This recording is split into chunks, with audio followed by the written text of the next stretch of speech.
So I think your new car's broken, Mr. Lee. It's not broken, it's a bit weak. A little bit weak. So we need that in there. So the battery, I don't know how old the battery is, but it doesn't sound very good in the morning.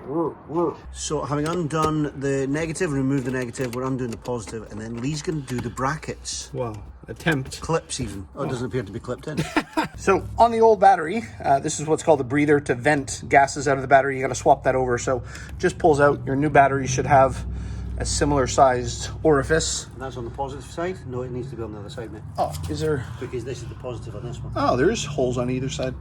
Interesting. Put it on the right side. That is the pipe which the breather fits into, goes somewhere to breathe. So this is the bracket that holds this side of the battery in. And the concern was this is a smaller battery that Lee's bought for the car.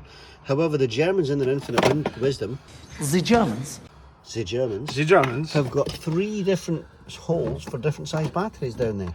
So we'll just use the closest one. Cool. So very important step, take the caps off the battery. Definitely take the caps off. So we're going to do the positive side first. Now the Yes. handle's out the way. That is in place. And I'll use my 10mm to do it up. And then blue cover off. And the negative goes on. And Lights. the blue light comes on. Let there be light. Electricity flows. And then we just put the bracket back on and drive really fast again. Yeah. New battery. New battery is in. We have another step, do we not? Yeah, the Germans don't like it when you make changes, so you have to tell the ECU it's a different size battery, which we'll show you in a second. We've got to tell the car it's got a smaller battery, yes? Yes, car, you have a smaller battery. Done. Okay. And we're going to do this using BIMR code. Yes. See screen recording. So we go into car access system, and then at the top, battery type. We have a 60 amp hour AGM battery, so we click on that. We go back, and then we go code. We read the notice and say, yes, coding.